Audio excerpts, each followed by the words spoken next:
Hai semuanya, perkenalkan nama saya William Saputra dari kelas 10 MIA dan Pak Simamura sebagai guru pembimbing saya. Saya satu kelompok dengan Cerimpo. Sekarang saya akan menjelaskan tentang kejadian G30 SPKI.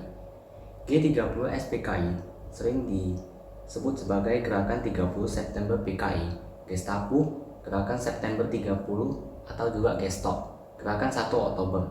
Adalah sebuah peristiwa yang terjadi selewat malam pada tanggal 30 September sampai awal bulan 1 Oktober tahun 1965, ketika 7 perwira tinggi militer Indonesia beserta beberapa orang lain dibunuh dalam suatu usaha kudeta. Berikut adalah garis besar yang akan saya sampaikan, dimulai dari kudeta yang dilakukan oleh PKI. Indonesia berada dalam kekacauan, rakyat hidup dalam kemiskinan, sementara yang kaya memamerkan kekayaan mereka. Presiden Soekarno sedang sakit dan hampir meninggal. Sementara itu, konsep politiknya, Nasakom, nasionalisme, agama, dan komunisme, telah menyebabkan pertumbuhan besar anggota PKI. Partai yang mencoba melakukan kudeta pada tahun 1948 ini telah menyerang dan membunuh orang di seluruh negeri. Presiden yang telah melemah juga dimanipulasi oleh partai ini. PKI telah merekayasa cerita berdasarkan dokumen Gilchrist yang palsu bahwa Dewan Jenderal sedang mempersiapkan kudeta bila Soekarno mati. Aidit, Syam, dan kepemimpinan Partai Komunis diam-diam berencana menggunakan ini sebagai alasan untuk kudeta mereka sendiri. Pangkat dan barisan anggota partai ini menerima penjelasan dari pimpinan, dan dengan bantuan para prajurit dan perwira yang berpikiran maju, bekerja untuk mengumpulkan kekuatan partai. Mereka berencana untuk menculik 7 jenderal yang dikatakan sebagai anggota Dewan Jenderal, merebut kota, dan mengamankan Soekarno. G30S yang baru diberi nama kemudian memulai pelatihan. Para anggota sayap kanan dalam Angkatan Darat tidak menyadari kudeta yang akan terjadi ini hidup bahagia dengan keluarga mereka. Namun, pada saat mereka menyadari ada sesuatu yang salah, mereka sudah terlambat. Pada malam 30 September sampai 1 Oktober, 7 unit dikirim untuk menculik para jenderal yang terkait dengan Dewan Jenderal tersebut. Jenderal Abdul Haris Nasution berhasil melarikan diri melompati tembok. Namun, putrinya Ade Irma Suryani Nasution justru tertembak. Sementara atasnya militer Pierre Tandean datang berlari keluar, memegang pistol. Tandean dengan cepat ditangkap. Dan ketika ditanya di mana Nasution, dia mengaku dirinya adalah jenderal tersebut. Yani yang melawan tewas di rumahnya. Jenderal Mayor MT Haryono mendapat nasib yang sama. Kepala Jaksa Militer Sutoyo Siso Miharjo, Maijen Siswondo Parman, dan Letnan Jenderal Suprapto ditangkap. Brigadir Jenderal DI Panjaitan ikut dengan rela, tetapi ketika dia berdoa terlalu lama sebelum memasuki truk, dia dibunuh. Mayat dan tahanan yang dibawa ke kamp G30 SPKI di Lubang Buaya, di mana para korban yang tersisa disiksa dan dibunuh di sana. Tubuh mereka kemudian dilemparkan ke dalam sumur. Pagi berikutnya, anak buah Letnan Kolonel Untung mengambil alih kantor RRI dan memaksa staf di sana untuk membaca pidato Untung yang menyatakan bahwa G30S telah bergerak untuk mencegah kudeta oleh Dewan Jenderal dan mengumumkan pembentukan Dewan Revolusi. Anak buah G30 SPKI lainnya pergi ke istana untuk mengamankan presiden, tetapi menemukan bahwa ia telah pergi meninggalkan istana.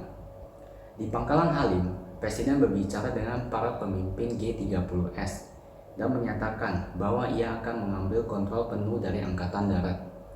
Pidato radio lain kemudian segera dibacakan, menguraikan komposisi Dewan Revolusi yang baru dan mengumumkan perubahan hierarki Angkatan Darat. Para pemimpin G30S mulai merencanakan pelarian mereka dari Halim yang harus dilakukan sebelum tengah malam. Soeharto yang dibangunkan pagi buta membantah pengumuman Untung, menyatakan dengan tegas bahwa tidak ada Dewan Jenderal dan membuat catatan-catatan tambahan tentang hakikat G30S. Karena ada kekosongan kekuasaan dengan meninggalnya Yani, Soeharto mengambil kendali sementara Angkatan Darat dan mulai merencanakan serangan balik dengan anak buahnya. Namun, bagaimanapun dia tidak mau memaksakan pertempuran. Dia malah menyatakan bahwa dia akan memberikan pengumuman lewat radio yang disampaikan setelah pasukan yang setia kepadanya mengambil alih kantor RRI. Pengumuman ini menguraikan situasi kala itu, menggambarkan G30S sebagai kontra-revolusioner, dan menyatakan bahwa Angkatan Darat akan berurusan dengan kudeta ini. Tak lama kemudian, para pemimpin kudeta melarikan diri dari Halim, dan pasukan Soeharto merebut kembali pangkalan udara tersebut. Beberapa waktu kemudian, pasukan di bawah kepemimpinan Soeharto menyerang sebuah markas G30S PKI. Sementara tentara yang berafiliasi dengan PKI melawan. Pemimpin partai lolos dan melarikan diri, berencana untuk melanjutkan perjuangan mereka di bawah tanah. Soeharto kemudian dipanggil ke istana kedua di Bogor untuk berbicara dengan Soekarno. Di sana, Presiden mengatakan bahwa ia telah menerima jaminan dari Marsekal Udara Ahmad Dhani bahwa Angkatan Udara tidak terlibat dalam kudeta ini. Soeharto membantah pernyataan tersebut, mencatat bahwa persenjataan gerakan ini adalah seperti orang-orang dari Angkatan Udara. Pertemuan ini akhirnya menghasilkan konfirmasi pengangkatan Soeharto sebagai pemimpin Angkatan Darat, bekerja sama dengan Pranoto Rekso Samudra. Dalam investigasi mereka terhadap peristiwa kudeta ini, Angkatan Darat menemukan camp di Lubang Buaya, termasuk tubuh para jenderal yang dikeluarkan sembari Soeharto memberikan pidato menggambarkan kudeta ini dan peran PKI di dalamnya. Jenazah para jenderal kemudian dimakamkan di tempat lain, dan Soeharto memberikan pidato hiografi di mana ia mengutuk G30S PKI dan mendesak masyarakat Indonesia untuk melanjutkan perjuangan jenderal-jenderal yang telah meninggal tersebut. Sesudah kejadian tersebut, 30 September diperingati sebagai Hari Peringatan Gerakan 30 September G30S PKI. Kemudian hari berikutnya, 1 Oktober ditetapkan sebagai Hari Kesaktian Pancasila. Kenapa 1 Oktober diperingati sebagai Hari Kesaktian Pancasila? Berikut akan dijelaskan oleh teman saya. Halo, perkenalkan nama saya Cerimpo, saya dari kelas 10 MIA. Saya sekelompok dengan William Saputra. Sekarang saya akan menjelaskan tentang Hari Kesaktian Pancasila. Setiap tahun, Hari Kesaktian Pancasila selalu diperingati pada tanggal 1 Oktober. Mungkin masih banyak yang bertanya mengapa peringatan tersebut ditetapkan pada tanggal 1 Oktober. Dan juga mungkin ada yang bertanya mengapa hari itu disebut Hari Kesaktian Pancasila? Apa sih hubungan antara peristiwa G30S PKI dengan Hari Kesaktian Pancasila? Oleh karena itu, saya akan menjelaskan tentang Hari Kesaktian Pancasila. Sejarah Hari Kesaktian Pancasila. Seperti yang kita ketahui bersama, pada tanggal 30 September 1965 terjadi sebuah peristiwa Gerakan 30 September. Peristiwa tersebut masih menjadi perdebatan hingga kini mengenai siapa pendorongnya dan apa sebab yang melatar belakanginya. Namun, pihak militer dan kelompok keagamaan terbesar pada saat itu menyebarkan kabar jika peristiwa tersebut adalah upaya PKI untuk mengubah pokok Pancasila menjadi ideologi komunis. Pada hari itu terjadi 6 orang jenderal dan 1 orang kapten, juga ada beberapa lainnya dibunuh oleh pihak-pihak yang dianggap pemerintah sebagai upaya perebutan kekuasaan. Gerakan yang disebabkan G30S sendiri pada akhirnya berhasil disudahi oleh pihak militer Indonesia. Kemudian, pemerintahan Orde Baru menetapkan tanggal 30 September sebagai hari peringatan Gerakan 30 September atau G30S, dan 1 Oktober diperingati sebagai Hari Kesaktian Pancasila. Lalu, apa yang menjadi latar belakang Hari Kesaktian Pancasila? Latar belakang Hari Kesaktian Pancasila. Penyebab diperingati Hari Kesaktian Pancasila pada 1 Oktober disebabkan oleh sejarah pada tanggal 30 September 1965, di mana pada saat itu ada peristiwa pemberontakan dan usaha perebutan kekuasaan yang digawangi oleh PKI untuk mengubah ideologi bangsa Indonesia Pancasila menjadi berideologi komunis. Tetapi karena perlawanan yang diusahakan oleh PKI tersebut tidak berhasil, maka dianggaplah bahwa alangkah sakti dan sakralnya Pancasila. Selain itu, hari di mana Pancasila mempunyai kesaktian yang tak bisa digantikan oleh paham apapun, sehingga Pancasila tak bisa dirusak, bahkan dirubah oleh pihak apapun. Karena kesaktian Pancasila itulah jadi diperingati sebagai Hari Kesaktian Pancasila setiap tanggal 1 Oktober. Hari Kesaktian Pancasila awal mula dilahirkan oleh Jenderal Soeharto dalam rangka melakukan kelanjutan kepada pemerintahan Presiden Soekarno.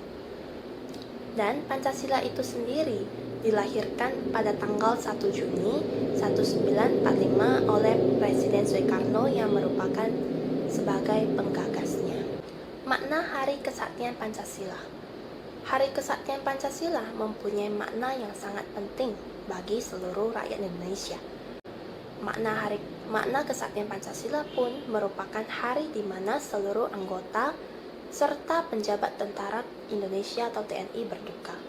Hal tersebut disebabkan karena pada masa itu banyak sekali perwira TNI yang gugur dan hilang secara tiba-tiba. Penghormatan juga termasuk dalam salah satu makna kesaktian Pancasila.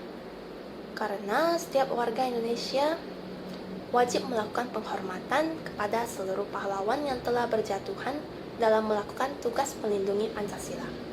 Kesaktian Pancasila juga memiliki makna sebagai usaha membentengi peranan Pancasila sebagai dasar negara serta juga sebagai ideologi bangsa. Pancasila mempunyai peran yang sangat penting sebagai dasar utama negara Indonesia untuk mengatur dalam penyelenggaraan ketatanegaraan yang mencangkup politik, ekonomi, sosial budaya, dan keamanan.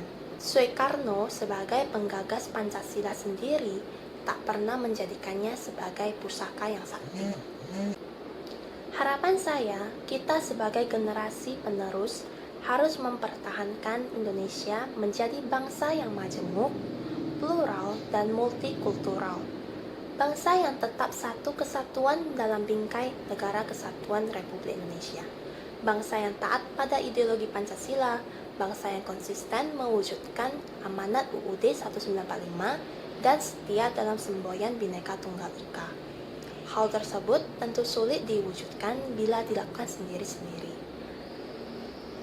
Kita harus bersama-sama menjalankannya melalui ide, kreativitas, dan karya pengabdian yang dapat bermanfaat bagi bangsa dan negara. Hanya dengan kebersamaan, bersatu padu, bangsa Indonesia tetap menjadi bangsa yang seperti kita alami saat ini.